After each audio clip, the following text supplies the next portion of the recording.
Hello everyone. In this video, we're going to talk about how and where to publish your video tutorials. Compared to the written tutorial section of this program, our choices are limited because the main platforms to publish your video tutorials on are Instagram and YouTube. And if you want to publish your video tutorials on Instagram, then you're going to want to have your content short and very engaging, because it's really easy for the audience to ignore you.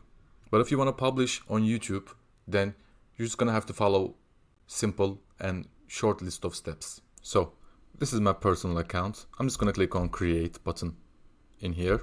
I'm going to click on the upload videos button, and I'm going to upload a very short video in here.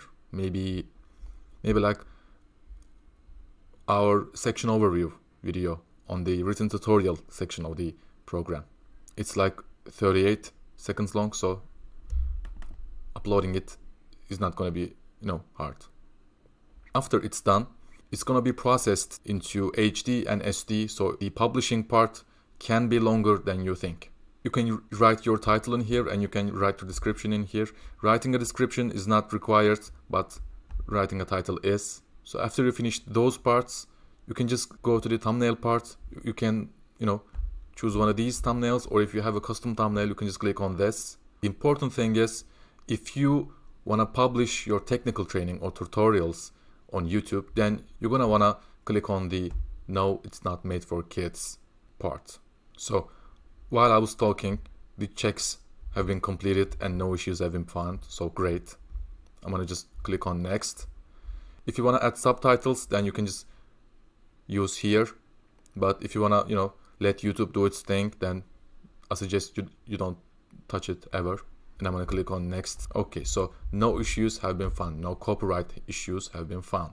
So remember the CapCut lesson where I talked about how to add audio into your video? Well, if your audio isn't royalty free, then you're going to have a copyright issues in here. And if you have some copyright issues, then you can still publish your video, but it's going to be hard to earn from it. Fortunately, I don't have any copyright issues in my video right now, so I'm just gonna click on next. Well, okay, so visibility. We have three options: private, unlisted, and public. Private means only you or the people that you choose can watch your video, or you can just use unlisted. So this video is unlisted, by the way. It means that anyone with the video link can watch your video. But if you want to be seen by the YouTube algorithm, if you want people to search for you and find you, then you're gonna wanna click on public. And if you wanna schedule your video, you can just easily do it in here. You can just schedule even by the minute. For the sake of the tutorial, I'm not gonna click on schedule. I'm just gonna click on public and I'm gonna publish it. Okay, so video has been published. This is the link, and you can just click on this to go to your video. In the next video, we're gonna talk about how to grow your tutorial's impact. So let's go.